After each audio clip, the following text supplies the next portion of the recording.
Hello hi, this is Prabhakar from Hyderabad. ఈరోజు మార్కాపురం సరౌండింగ్స్లో ఉన్న ఎర్రచందనం ఫామ్ ల్యాండ్స్ విజిట్ చేయడం జరిగింది. దీంట్లో ఫేజ్ 4, ఫేజ్ 5 ఇట్లా ఒక రకరకాల వెంచర్స్ ఒక్కొక్క చోట ఉన్నాయి. ఒక్కొక్క వెంచర్ 90 acres, ఒక వెంచర్ 16 acres, ఇట్లా రకరకాలుగా ఉన్నాయి. దీంట్లో ఆల్రెడీ వీళ్ళు ఫార్మింగ్ చేసి ఒక 2.5 years ఏజ్ ఉన్న మొక్కను చూడడం జరిగింది. ఆల్రెడీ ఇప్పుడు మేమున్న సైట్లో దాదాపుగా ఇది 4.5 years మొక్క. ఎంత బాగా అంటే 2.5 years చూసింది దాదాపుగా ఇంతే హైట్ ఉంది.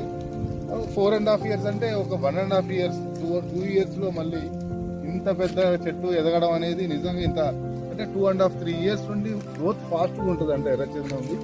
అందులో ఇక్కడ వీటి డ్రిప్ ఇరిగేషన్ సిస్టంలో ఏదైతే ఒక మొక్కకు 2 years వరకు మాత్రమే వాటర్ పోస్తే సరిపోతుంది. కానీ వీళ్ళు